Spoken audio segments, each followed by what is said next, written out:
Hello, hello, hello. Welcome back to a Fresh Stories book chat. We are here with EJ. EJ, can you introduce yourself and tell us who you are and what you have written? Hi, my name is EJ Dixon. I'm a senior writer at New York Magazine's The Cut, and I am the author of the forthcoming book, One Bad Mother. I am very excited about this book. There are some books that I put on my top of my list to read, and I'm very excited. So take us and let's dive in. What is One Bad Mother about? So, One Bad Mother is about the concept of the bad mother, sort of explored through the lens of history and popular culture. It sort of started from the question of why does the concept of a bad mother exist? Where does it come from? uh is there even such thing as like a quote unquote bad mother? Like obviously there is such thing as a parent who, is harmful, does harm, and is abusive to their child. But a lot of the women who are assigned the bad mom label don't fall into that category. They're just women who in various respects deviate from certain societal norms. And the more that I dug into that, the more it seemed that that was true.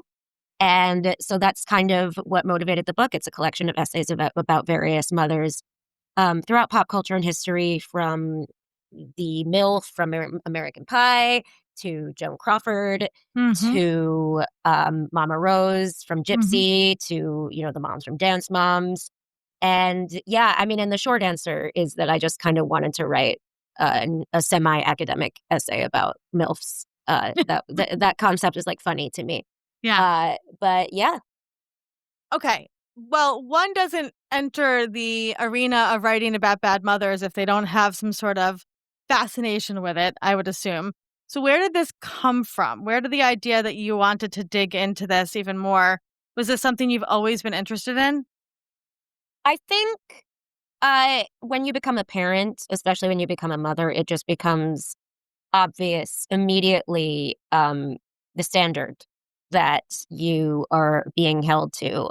It's impossible to be a good mom in this country, right? And Yep. like, it's pretty clear that it's that way by design, like, not only because we don't have, the infrastructurals and social support and economic support that other mothers in other countries have, but like, the more inadequate and frustrated and helpless that we feel, the less likely we are to complain about how inadequate, unsupported and isolated that we are.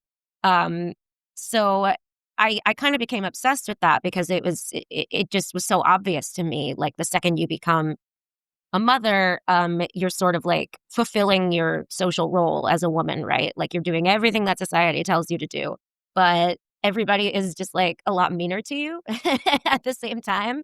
And Yeah.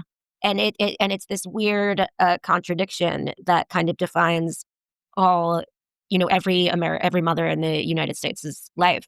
So that's kind of what drove me to look into like the concept of like, is there such thing as a good mother? Is there such thing as a bad mother? Where does this come from? What does it mean for us? And how can we sort of like, how can this information help us take pressure off ourselves and sort of subvert these narratives? I think what you said was so interesting about like the women that deviate from the norms of society. I think about that a lot with divorce because that's what I study.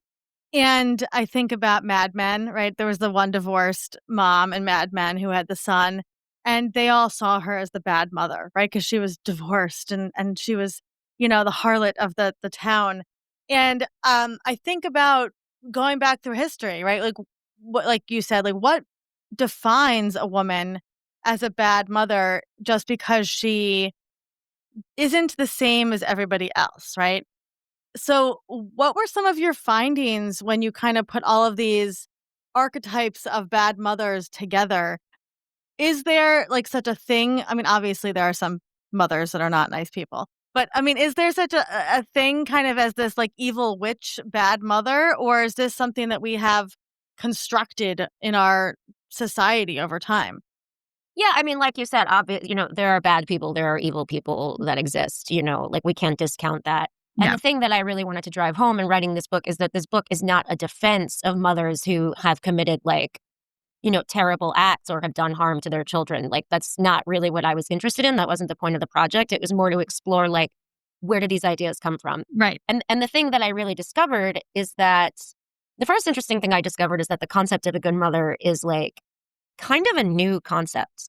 Like, that was the most interesting takeaway, I think, from my research. Like, up until the late 19th century, so like a little more than 100 years ago, people didn't really care about whether or not a mother was a good mother or not. They just cared whether or not she kept her kids alive, basically. Like, that was the bar. That was the standard that people had to clear.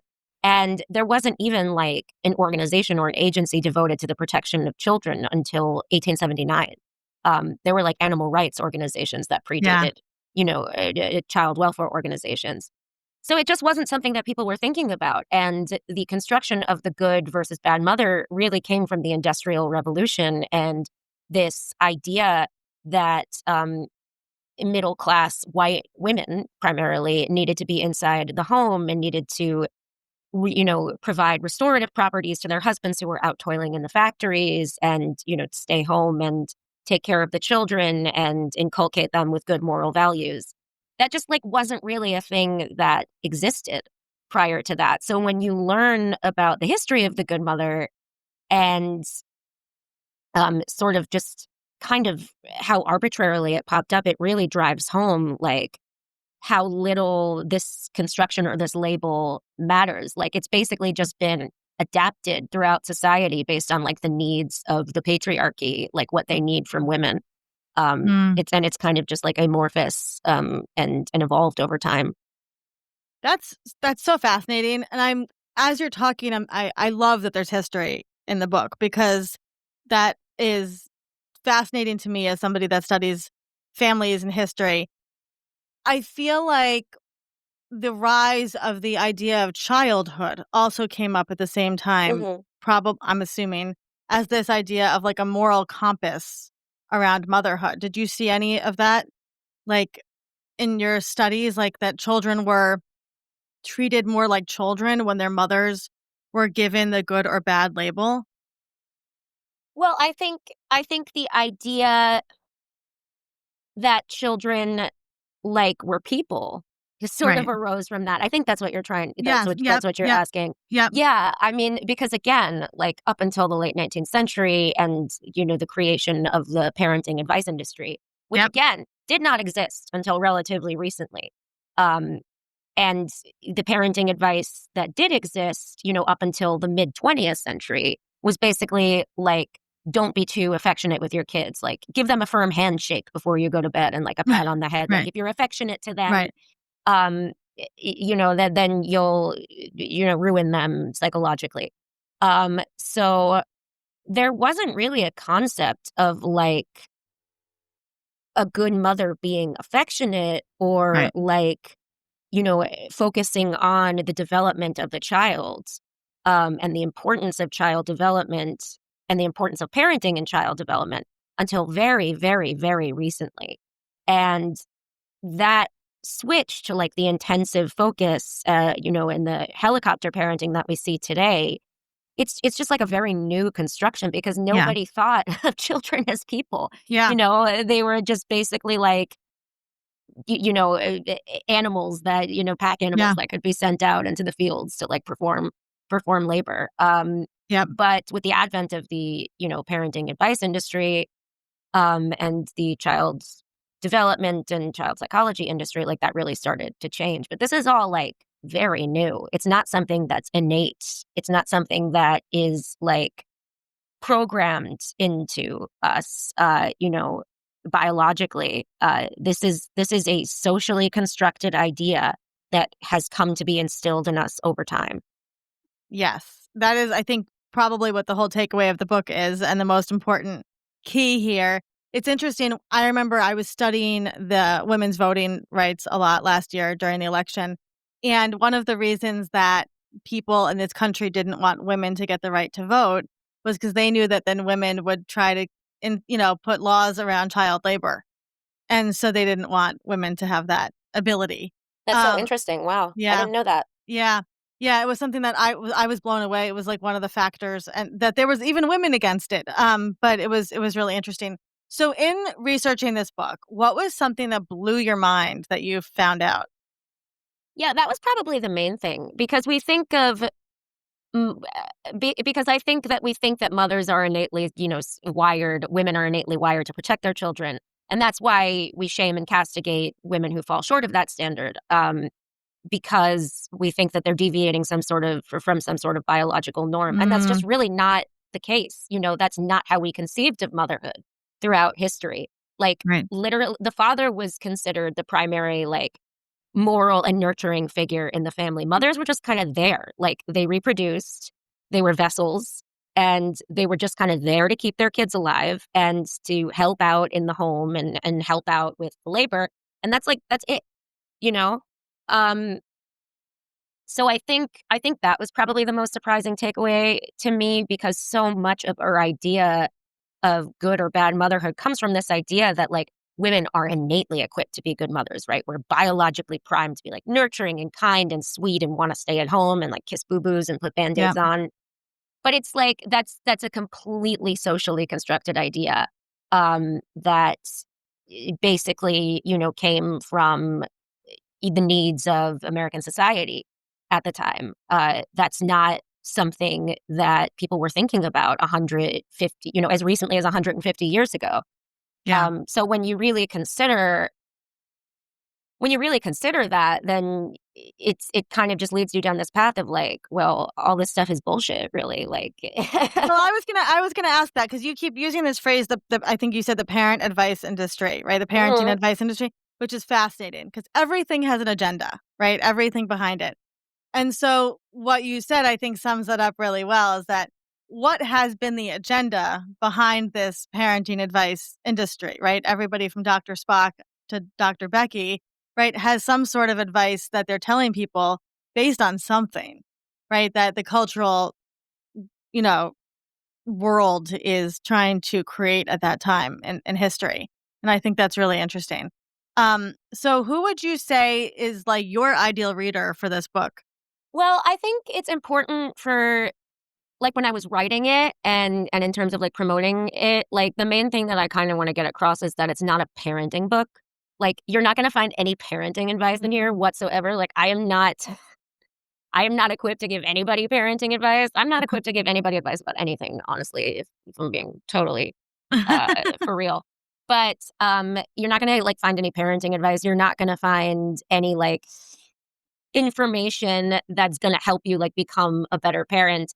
I mean, I think if you are a parent, what you'll find in the book is not like a pass to sort of like take some pressure off yourself, but I Yeah. think a better understanding of like, where a lot of these restrictive um tropes come from and, where like all the pressure that we put on ourselves comes from and how like socially constructed and bullshit it is. But I think that applies to women in general, I think women are taught to behave a certain way from a very early age and they don't really question it. And when they deviate from those norms, they're made to feel inadequate and they're punished for it. And I think that any woman who reads this book is going to really realize, the full extent of how completely like made up and and Yeah.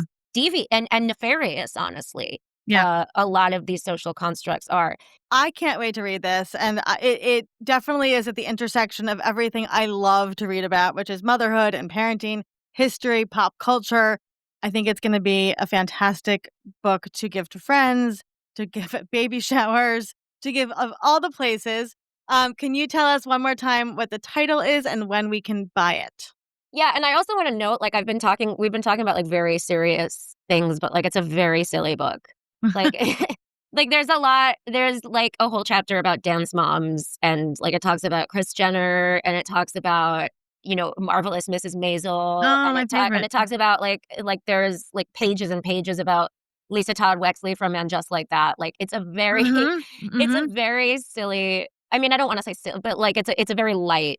Yeah. But so like it's sort of like looking at these heavy topics from the perspective of like, talking about Full House and Sex and Yeah, the like City and relatable stuff like people, that. right, yeah. Yeah, yeah, yeah, yeah, yeah. Because that's the kind of stuff that I'm interested in. Like, I didn't really talk to.